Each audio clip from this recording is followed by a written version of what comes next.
Welcome back to पढ़ो पढ़ाओ। हमने chapter 1 nature and significance of management के पार्ट 1 को स्टडी किया था। Now will be starting the part 2। अगर आप गलती से पार्ट 2 पे आ गए हैं डायरेक्टली तो I will give a link in the description box as well as in the I button. So let's get started के इस चैप्टर के आगे फर्दर पार्ट्स क्या होने वाले, फर्दर टॉपिक्स हम क्या स्टडी करने वाले हैं। हमने ये तीनों टॉपिक जो थे कि हमारे management functions and characteristic of management first part में कर लिए हैं। दैट यू मे चेक अगर आपने वीडियो नहीं देखी है, एंड आई होप आपने वीडियो देखी है। अब हम पार्ट 2 पे आने वाले हैं जिसमें हमारे को कवर करना है हमारे objectives, importance and levels of management. इसमें मैंने आपको इन टॉपिक से जो क्वेश्चंस बन सकते हैं एग्जाम पॉइंट ऑफ व्यू से वो भी दिए हैं, तो आप इसको लास्ट तक देखें ताकि आप क्वेश्चंस भी क्लियर आउट कर सके कि इस टॉपिक से किस तरह के क्वेश्चंस बन सकते हैं। तो हमने अपने तीनों टॉपिक्स देखे जिसमें से फर्स्ट टॉपिक जो है वो हमारा आ जाता है objectives of management. Objectives of management क्या होते हैं हमारे? ऑर्गेनाइजेशनल ऑब्जेक्टिव होता है, सोशल ऑब्जेक्टिव होता है and you have your personal objective. So objective कितने हैं हमारे पास? 3 ऑब्जेक्टिव्स हैं जिसमें सबसे पहला organizational, then social, then personal. इनको हम फर्दर बाइफिकेशन जो होंगी इनकी या जो फर्दर इनकी डेफिनेशन है वो हम आगे डिस्कस करेंगे। लेट्स स्टार्ट विद ऑर्गेनाइजेशनल और इकोनॉमिक ऑब्जेक्टिव। कभी कभी ऐसा भी होता है ऑर्गेनाइजेशनल की जगह आपसे क्या पूछ लिया जाता है, इकोनॉमिक ऑब्जेक्टिव क्या होते हैं। So don't get confuse that. And second thing आपको बता दूं, जहां पे भी इकोनॉमी वर्ड आए, wherever there's a word called economy, then एक माइंड में इमेज बना लीजिए, इकोनॉमी जहां पे भी आता है इट्स रिलेटेड टू मनी और सम मॉनेटरी फंड्स। पर एग्जैक्टली हम मॉनेटरी टर्म्स या मनी को इकोनॉमी से इवेल्युएट नहीं कर सकते, बट हाँ हम आइडिया लगा सकते हैं कि somewhere if it is economic then it's related to money. So इसमें हमारी फर्दर बाइफिकेशन क्या क्या है? सर्वाइवल, प्रॉफिट और ग्रोथ। सर्वाइवल में क्या होता है, अगर मैंने बिजनेस स्टार्ट किया है मेरी बेसिक नीड क्या होगी कि मेरी सारी कॉस्ट जो है वो मैं कवर कर पाऊँ। जैसे कि मेरा रेंट हो गया, मेरी लेबर की कॉस्ट हो गई, मेरा रॉ मटेरियल हो गई, ये सब क्या है मैं कवर कर पाऊँ। जब मैंने ये सब चीजें कवर कर ली तो it means I am surviving in the market, मेरा सर्वाइवल पॉसिबल है इन मार्केट। सेकेंड स्टेज क्या आ जाती है? प्रॉफिट। प्रॉफिट जिसके लिए एक बिजनेस वर्क करता है। आपने 11th क्लास में भी प्रॉफिट की डेफिनेशन पढ़ी होगी कि एक बिजनेस क्यों स्टार्ट होता है, टू अर्न प्रॉफिट। तो प्रॉफिट की कैसे मीनिंग है यहाँ पे कि आपने अपनी सर्वाइवल नीड, बेसिक नीड्स पूरी कर ली है, कंप्लीट कर ली है। Now you are moving further, आपके पास कुछ बचत हो रही है। फॉर एग्जांपल आपने रेंट दे दिया, आपने अपनी जो रॉ मटेरियल्स है वो सब खरीद लिए, एज वेल एज आपने अपना जो भी एक्स्ट्रा लेबर कॉस्ट थी वो सब कुछ पे कर दिए। Now you are having 10,000 in your hand and that 10,000 is your profit जो आप अपने फ्यूचर के लिए बचा सकते हैं, या it could be distributed to the to our shareholders. Okay, so now moving further we are having growth perspective. growth में क्या आएगा हमारा? ग्रोथ क्या होता है? अब आपके पास प्रॉफिट आ रहा है, आपने वो प्रॉफिट अर्न कर लिया, आपने वो रिजर्व कर लिया। अब आप फ्यूचर में क्या करेंगे? आपके पास एक कंपनी थी, आप कहेंगे चलो एक और कंपनी सेटअप कर देते हैं। फॉर एग्जांपल आप एक एरिया में सेल्स कर रहे थे, एक एरिया में प्रोडक्शन कर रहे थे, आप अपनी प्रोडक्शन बढ़ा देते थ्रू दिस प्रॉफिट जो आपके पास आने लग गया था। तो उससे क्या होती है? आपकी ग्रोथ होती है, आपका एरिया बढ़ता है जिसके कारण आप और अर्न कर सकते हैं। And these are the economic objectives. देखा मैंने आपको शुरू में ही बताया था कि मनी से रिलेटेड होगा, and the whole thing from survival, the stage number 1, then to profit, then to growth, सब कुछ मनी से रिलेटेड था यहाँ पे। और अगर मैं आपको ग्रोथ की एग्जांपल दूं तो आपके एग्जांपल यहाँ पे increase in number of product. For example पहले आप शर्ट्स बना रहे थे, now you can make pens as well, आपके पास प्रॉफिट आने लग गया है, so you can expand your market like that. Then आप अपने एम्प्लॉयज बढ़ा सकते हैं अपने। So let's move further. अब आ जाता है हमारा सोशल ऑब्जेक्टिव। सोशल से हम क्या समझते हैं? सोशल मीन्स सोसाइटियल, ठीक है। अब जो एक बिजनेस होता है वो सोसाइटी से क्या करता है? Since the business use the resources of the society, it is liable to provide value to the society. एक बिजनेस सारी चीजें सोसाइटी से उठा रहा है, लेबर है, रॉ मटेरियल है, तो उसकी कोई ना कोई जिम्मेदारी बनती है किसकी तरफ? सोसाइटी की तरफ, सोसाइटी एज अ होल, ठीक है। तो इसकी हमारे इसमें क्या क्या इंक्लूडेड होता है? Environment friendly methods of production, ठीक है, और प्रोवाइडिंग एम्प्लॉयमेंट अपॉर्चुनिटी। अब environment friendly methods of production मतलब अब क्या है कि अगर कोई केमिकल फैक्ट्री लगा दी है या फिर कोई फार्मा इंडस्ट्री लगाई है, वो अगर अपना केमिकल वेस्ट यमुना में बहा रही है, इज इट यूजफुल? ये कितना हार्म पहुंचा रही है। आज यमुना का जो स्केल है, जो यमुना के वाटर की प्योरिटी है, वो बिल्कुल खत्म हो चुकी है दिल्ली में। तो इसके लिए क्या क्या कर रही है, वो सोसाइटी के खिलाफ जा रही है। They are not provided value to the society, और इसी वजह से काफी इंडस्ट्रीज पे गवर्नमेंट स्टेप्स भी लेती है। तो ये बहुत ज्यादा इंपॉर्टेंट हो जाता है जो हमारी फर्म्स होती है, बिजनेसेस होती है, टू हैव सोशल ऑब्जेक्टिव, ताकि वो सोसाइटी में सर्वाइव कर सकें और गवर्नमेंट उन पे कोई भी लीगल एक्शन नहीं ले। तो अब हम आ गए हैं पर्सनल ऑब्जेक्टिव्स पे। पर्सनल, कंपनी के पर्सनल, इसका मतलब यहाँ पे कंपनी के पर्सनल नीड्स या पर्सनल ऑब्जेक्टिव्स नहीं है, ये है पर्सनल ऑब्जेक्टिव्स। ये सीधा एम्प्लॉयज से रिलेटेड होता है। अगर हमारे एम्प्लॉयज ही हैप्पी नहीं होंगे तो हमारे बिजनेस को बहुत ज्यादा दिक्कत हो सकती है। तो ये होते हैं to meet the objectives of employees, ये हमारे पर्सनल ऑब्जेक्टिव्स में होते हैं, क्योंकि एम्प्लॉयज क्या है, बिजनेस का पार्ट है, हमारी फर्म का पार्ट है। तो इसमें क्या क्या आ जाती है, एम्प्लॉयज की फाइनेंशियल नीड्स देखनी है, सोशल नीड्स देखनी है, उनकी पर्सनल ग्रोथ में हेल्प करनी है। ठीक है, ये बेसिक्स था, इसमें कुछ ज्यादा नहीं है। अगर मैं आपको फर्दर बताऊं कि इसमें इस टॉपिक से क्या क्वेश्चन बन सकता है या फिर क्या क्वेश्चन आया है, तो क्वेश्चन आया हुआ है इसमें, why management has to reconcile personal objective with the organisational objective.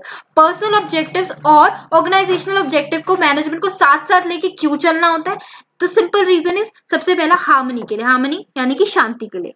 ये थोड़ा लेम सा रीजन है, पर जो बेसिक रीजन है, अगर पर्सनल ऑब्जेक्टिव क्या होता है फॉर द एम्प्लॉइज, अगर एम्प्लॉइज ही खुश नहीं है तो organisational objective that is survival, और प्रॉफिट कहां से आएगा, एम्प्लॉइज ही काम नहीं करेंगे तो प्रॉफिट कहां से आएगा? तो इसी वजह से this is the main reason that the business has to reconcile, और साथ साथ लेके चलना पड़ता है किसको, personal objective as well as the organisational objective, क्योंकि एम्प्लॉय पे ही बेस्ड है कि प्रॉफिट सारा कहां से आएगा, एम्प्लॉय से ग्रोथ आएगी। तो इसी वजह से दोनों को क्या है, साथ साथ लेके चलना पड़ता है। एक रीजन है हार्मनी, दैट इज शांति, जो कि बिजनेस में बहुत जरूरी होती है। इंटरनल कोई भी लड़ाई नहीं होनी चाहिए, या फिर कोई भी मतभेद नहीं होना चाहिए किसी के अंदर। सो ये क्वेश्चन आ सकता है, इसको स्टडी कीजिएगा। Okay, so now we will come to importance of management. अब इम्पोर्टेंस ऑफ मैनेजमेंट आपको बिल्कुल ज्यादा पढ़ने की जरूरत नहीं पड़ेगी, क्योंकि इसमें सब कुछ क्या कवर हुआ है, नेचर, ठीक है, अपना फंक्शंस और अपने ऑब्जेक्टिव्स में ही सब कुछ चीजें होंगी। बस एक चीज सी लाइन याद कर लो अच्छे से नंबर लेने के लिए, जो कि ये वाली है, जो कि है a business enterprise rises to the top because of its quality of management. किसकी वजह से बिजनेस ऊंचाइयों को छूता है? अपने क्वालिटी ऑफ मैनेजमेंट की वजह से। अब फर्स्ट क्या है, management helps in achieving group goals. ये मैंने आपको नेचर एंड सिग्निफिकेंस में बहुत अच्छे से समझाया था। जिसने फर्स्ट वीडियो नहीं देखी है तो go and check out the first video, और उसमें देखिए गोल्स कैसे करता है। हमने प्लानिंग की भाई, प्लानिंग की मैंने कि भाई इतनी शर्ट्स बनानी है, फिर मैंने ऑर्गेनाइजिंग की कि भाई इस तरह से इतनी शर्ट्स बनेंगी। तो ये क्या हो रहा है, हम एक ग्रुप गोल को अचीव करने में मैनेजमेंट क्या करता है, मदद कर रहे हैं यहाँ पे। ठीक है, उसके बाद मैनेजमेंट इंक्रीज एफिशिएंसी। एफिशिएंसी का मतलब क्या होता है, मैं बार बार बताती हूँ, एफिशिएंसी का मतलब होता है रिडक्शन ऑफ कॉस्ट। हम कोई काम पूरा कर रहे हैं लीस्ट कॉस्ट में, कम से कम पैसों में। अब बिजनेस ने क्या किया, अगर एक शर्ट 100 रुपए की बन रही थी हमारी, कितने की बन रही थी हमारी एक शर्ट, 100 रुपए की बन रही थी। अब बिजनेस कहता है भाई ये तो बहुत महंगा पड़ रहा है हमें, बिक्री हमारी 110 की हो रही है, और हमारे को क्या है, प्रॉफिट, जो प्रॉफिट ब्रैकेट है वो कम हो रहा है। प्रॉफिट कितना आ रहा है हमारे, 110 की बिक्री है तो 10 रुपए प्रॉफिट मिल रहा है। तो बिजनेस ने क्या किया कि रॉ मटेरियल हम जहां से खरीद रहे हैं वो बंदा महंगा दे रहा है, हम किसी और से खरीदेंगे।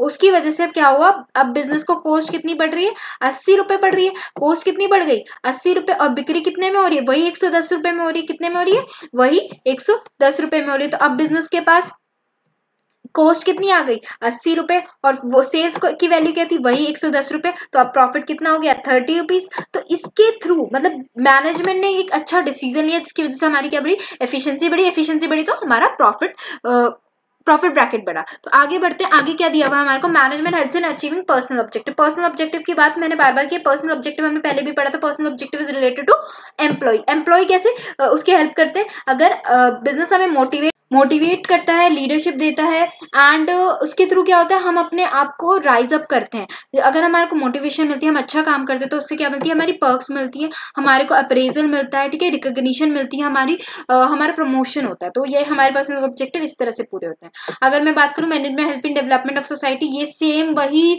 लिखना है आपको जो हमने ऑब्जेक्टिव्स में पढ़ा है, सोशल ऑब्जेक्टिव्स में। और मैनेजमेंट क्रिएट डायनामिक ऑर्गेनाइजेशन, यहाँ पे डायनामिक की स्पेलिंग गलत है, please bear with it. Okay then characteristic में रेफर कीजिए, मैंने कैरेक्टरिस्टिक में आपको बताया डायनामिक ऑर्गेनाइजेशन क्या होता है, डायनामिक ऑर्गेनाइजेशन होता है चेंजिंग ऑर्गेनाइजेशन, क्योंकि आजकल का एनवायरनमेंट बहुत ज्यादा टेक्नोलॉजिकली लेवल अप हो चुका है, अपडेटेड है, तो उसकी वजह से हमें डायनामिक एनवायरनमेंट यानी चेंजिंग ऑर्गेनाइजेशन को कोप अप करना पड़ता है। तो उसमें कौन हेल्प करता है, to cope up with the changing environment कौन हेल्प करता है, हमें मैनेजमेंट हेल्प करता है। और इसको अच्छे से पढ़ने के लिए प्लीज रेफर कैरेक्टरिस्टिक। सो या अब आ जाते हैं लेवल्स ऑफ मैनेजमेंट में। लेवल्स ऑफ मैनेजमेंट मतलब कितने लेवल्स पे मैनेजमेंट वर्क करता है, ठीक है। तो सबसे ऊपर होता है हमारा टॉप मैनेजमेंट। कौन होता है, टॉप। फिर हम आ जाते हैं अपने मिडिल मैनेजमेंट पे, फिर आ जाते हैं हम धीरे धीरे अपने ऑपरेशनल या फिर सुपरविजरी मैनेजमेंट पे। तो ये हमारा लेवल ऑफ मैनेजमेंट है, ज्यादा हार्ड टॉपिक नहीं, ईजी सा है, मैं आपको आगे डिस्क्राइब कर देती हूँ। Let's start. तो पहले मैं आपको एक बात बताना चाहूंगी, वीडियोस को देखें, पूरा देखें प्रॉपर, क्योंकि एक बार अब क्लास में टीचर ने समझा दिया, एक बार आपने वीडियो देख ली, उसके बाद फिर आप एक बार रीड आउट करते हैं ना चीज को, तो आपको क्लियर हो जाती है। क्या हो जाती है, आपको वीडियो का कंटेंट क्या होता है बिल्कुल क्लियर हो जाता है। आपको अगर आप नॉर्मली बुक लेके बैठते हैं पढ़ते तो आपका ध्यान कहीं और होता है, चीजें क्लियर करने में क्या होती है, डिफिकल्टी होती है। सो या this was what I was think. तो अब दोबारा वापस आ जाते हैं अपने टॉपिक पे, जो कि टॉप मैनेजमेंट। टॉप मैनेजमेंट क्या आते हैं, CEO, CMO, chairman, president, MD etcetera. CEO is chief executive officer, CMOs, then आते हैं हमारे MDs, ठीक है।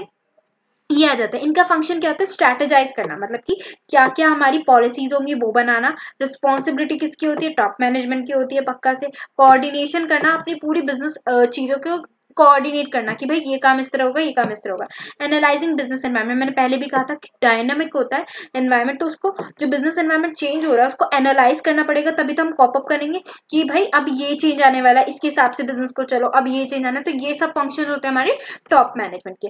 अब मिडिल मैनेजमेंट पे आ जाते हैं। मिडिल मैनेजमेंट में क्या आता है, HR मैनेजमेंट, प्रोडक्शन मैनेजर, इसी तरह हमारे क्या क्या होते हैं, मार्केटिंग मैनेजर हो जाता है, हमारा सेल्स मैनेजर हो जाता है। अकॉर्डिंग टू द डिपार्टमेंट सब एक मैनेजर होता है। इनका काम क्या होता है, इम्प्लीमेंटेशन कराना।